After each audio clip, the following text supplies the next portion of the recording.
That's one of the biggest issues, I feel like, is that we're not looking at the human being as those three components that make us up: physical, emotional, and spiritual. And that's something you're doing as a practitioner, right? That's something you're pushing for and basically saying, this is real, this is integrated, whatever you want to call it, but this is healing. Yeah. And I think on one level, if we lose the skills or the knowledge of the ancients, who cares? At a certain level, humans will refigure it out because we need to figure it out. And that's actually really more the issue. It's not that we're losing the wisdom of the ancients. It's that we're just not treating humans. Yes. We're treating machines. And that's really where the problem is at. Whatever the Taoists figured out or whatever the ancient yogis figured out, if we look at sort of modern functional medicine and sort of the cutting edge of Western medicine at this point, they're just starting to figure out a lot of the things that the ancients figured out about how these things are integrating. And they're not doing it out of the goodness of their hearts. They're doing it because it's just necessary. That's the one thing with medicine, is that if you don't figure out the cause of the problem, people get sick and die. And if you're in medicine, we care. Yeah. We want to help people. And so we see a problem and we want to find a solution to it. So it would be nice if we don't have to recreate the wheel, because the wheel has already been created. But I think the bigger picture is recognizing we need the wheel. We need to come back to figure out how to take the amazing stuff we've learned in the scientific process and then bring that back into integrating into all of the human experience. Because obviously Western science has figured out a lot of really, truly amazing things. There's no reason to throw that out. It's just a matter of taking that information and reintegrating it into the whole of the person. What do you think it is about our modern science industry of medicine that kind of shuns and looks back at ancient practices with a little bit of, may I say, arrogance, with a little bit of this dismissal that we know better than they did back then? Yet, I mean, you look at some of the things that people were able to do back then and predict and create with the ancient, pyramids and everything. You still can't do that almost. With modern day technology, we can't figure that out. And yet we look at them as almost, as an old ancestor, like old crazy grandpa, right? Don't listen to him. But he's full of knowledge. Exactly. No, I think my answer to that would be on a slightly esoteric side in saying it goes back to Aristotle, which is a long ways back. But the logic that came from Greece was that something was A or it was not A. There was no inclusivity, that something is A and it is not A.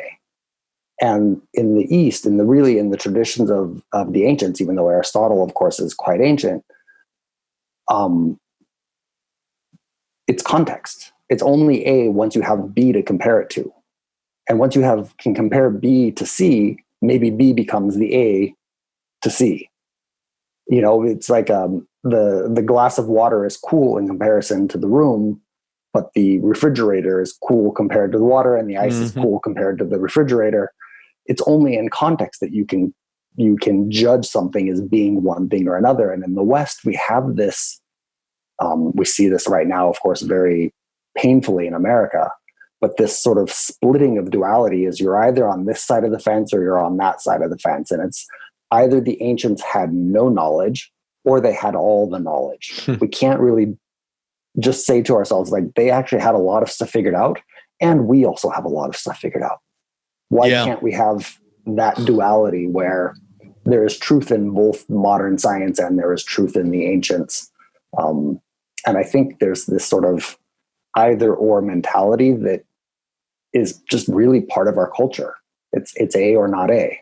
It really is. I feel like you can't find yourself in the gray. I always say that there's so much truth in that gray area, right? And all the shades of gray, but most of us find ourselves in black or white. It's right or wrong.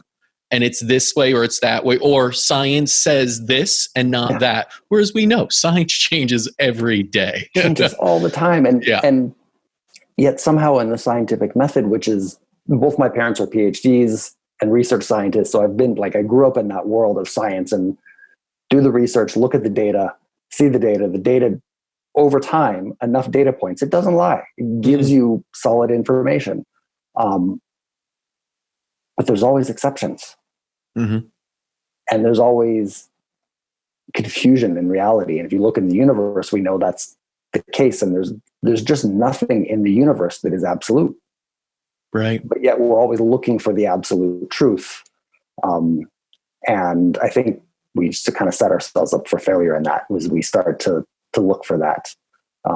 I found in Chinese medicine, people tend to be on one or two sides of the fence. They either don't believe in Chinese medicine, they think it's quackery, they think acupuncture is not real, it's all placebo, herbal medicine isn't working, all placebo, or they expect for it to be a miracle. I've had this disease for 20 years, it's very chronic, it's degenerative, I've tried all these other treatments, nothing has worked, and I expect acupuncture in one treatment. And you're like, it's actually not that it's quackery, it's not that it's all placebo, and it's also not that I am like Jesus laying hands on you and thou shalt be healed. Like the human body is complex and the human condition complex. It's not just the human body, right?